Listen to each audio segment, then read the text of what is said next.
पौलुस अपनी यात्रा पर है, उसको रोम ले जाया जा रहा है और जिस जहाज में है वो जहाज समुद्री तूफान में फंस जाता है और एक भयानक तूफान उस समुद्र में आ जाता है। बचने की सारी आशाएं समाप्त हो जाती हैं। लगता है कि बहुत जल्दी ये जहाज टूट जाएगा और सब लोग मर जाएंगे।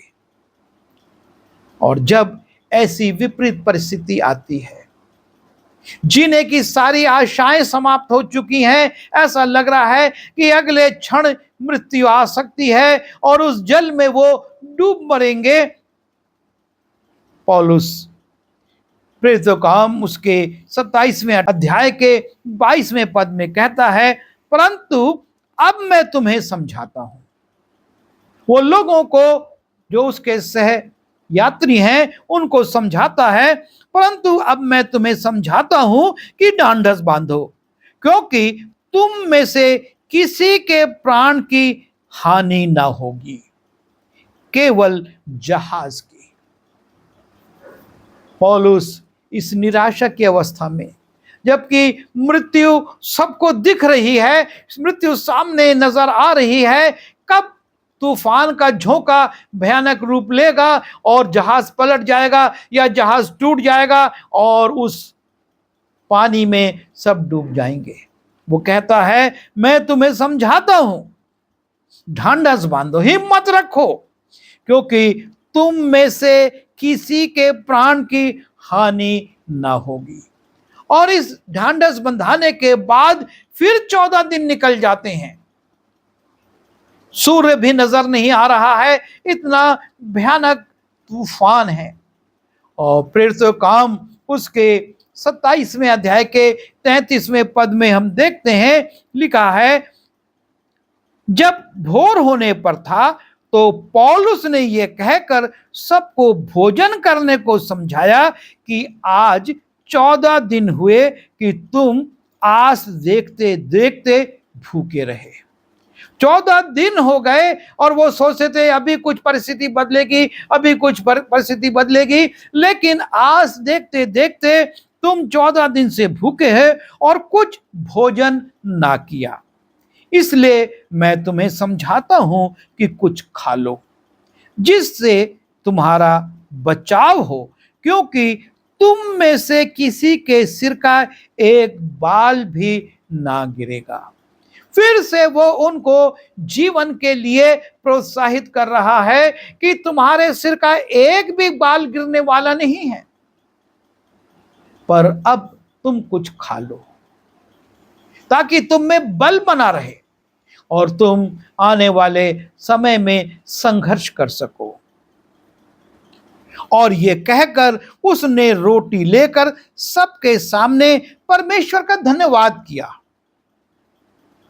वो लोगों को प्रोत्साहित कर रहा है और साथ ही साथ स्वयं भी इतना विश्वास में दृढ़ है कि वो रोटी लेकर परमेश्वर को धन्यवाद करता है और तोड़कर खाने लगा। वो लोगों को प्रोत्साहित कर रहा है, मृत्यु को ना देखो लेकिन जीवन को देखो, निराशा की ओर मत जाओ, आशा को देखो, परमेश्वर तुम्हारे लिए काम करेगा। और तब जबकि वो ऐसा ढांढस बंधाता है, लिखा है, तब वे सब भी ढांढस बांधकर भोजन करने लगे। जब पौलुस ने उस मृत्यु की छाया में उनको प्रोत्साहित किया, उनसे कहा कि तुम भोजन कर लो ताकि बल रहे और तुम आने वाले समय में, आने वाली परिस्थितियों में उसका सामना कर सको। और लोग प्रोत्साहित हुए, उन्होंने भोजन किया और उसके बाद हम जानते हैं कि ये 276 लोग जो उस जहाज में थे सब के सब बच गए। जहाज टूट गया और जहाज के स्वामी ने कहा कि जो लकड़ियों को लेकर जा सकते हैं वो लकड़ियों के सहारे, जो तैर कर जा सकते हैं वो तैर कर सामने जो टापू दिखने लगा था उसमें चले जाओ। और प्रोत्साहन की ये सेवा लोगों को मृत्यु के समय में हताश होने से बचाने की सेवा सबके लिए जीवन का कारण बन गई। वो सब बच गए और पौलुस इस बात को कहकर उनको जीवन की ओर बढ़ाता है। परमेश्वर ये चाहता है, आज ऐसे बहुत से लोग हैं जो बीमारी के बिस्तर पर हैं, जो निराशा में हैं, जो डिप्रेशन में हैं, और निराशा में पड़कर वो आत्महत्या करने की सोच रहे हैं, कुछ अपनी बीमारी से त्रस्त होकर हताश हो गए हैं। हम उनको प्रोत्साहित करें, ना सिर्फ सांसारिक जीवन के लिए, लेकिन उस जीवन के लिए जो इस जीवन के बाद है। हमको लोगों को प्रोत्साहित करना है, वो निराश हताश होकर गलत निर्णय ना लें, लेकिन वो अपने जीवन को परमेश्वर के हाथ में सौंपें और परमेश्वर उनके लिए काम करेगा। अक्सर डॉक्टर्स मरीज की सारी रिपोर्ट को देखते हैं, वो समझ जाते हैं रोग की भयंकरता को, और उसके बावजूद उस रिपोर्ट को देखने के बाद वो मरीज से कहते हैं कि यदि वो नियमित रूप से अच्छी तौर से चिकित्सा कराएगा तो निश्चित वो चंगाई को पा जाएगा। और डॉक्टर के प्रोत्साहन भरे शब्दों को सुनकर उदास हताश मरीज फिर से एक जीने की लालसा में आगे बढ़ने लगता है। और यह है प्रोत्साहन की सेवा, कि किस प्रकार से विपरीत परिस्थितियां होने के बावजूद, कमजोरियां होने के बावजूद प्रोत्साहित किया जाता है कि उस पर वो विजय पा सकते हैं। और आत्मिक जीवन में भी यही होता है। प्रभु ये चाहता है कि हम जो विश्वास में कमजोर हैं, जो नए विश्वासी हैं और जो ज्यादा वचन को नहीं जानते हैं, हम उन्हें मसीही मार्ग में, मसीही जीवन में बढ़ने के लिए प्रोत्साहित करें। वो आत्मिक रूप से कमजोर हैं, हताश हैं, निराश हैं।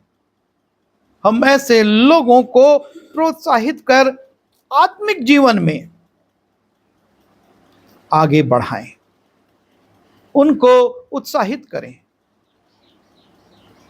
ये एक महत्वपूर्ण सेवा है और बाइबल में ऐसे अनेक उदाहरण हैं जब प्रभु यीशु मसीह ने या उनके चेलों ने या उनके मानने वालों ने अलग अलग क्षेत्रों में अलग अलग लोगों को आगे बढ़ने के लिए प्रोत्साहित किया, उनका हौसला बढ़ाया, उनको मोटिवेट किया कि वो हताश उदास होकर उसी जगह पर ना रुक जाएं, लेकिन आगे बढ़ें। और इसलिए हम इस बात के लिए सचेत हों, हम किन बातों के लिए लोगों को प्रोत्साहित कर रहे हैं। प्रभु यीशु मसीह के मार्ग पर चलने के लिए हम उन्हें प्रोत्साहित कर रहे हैं।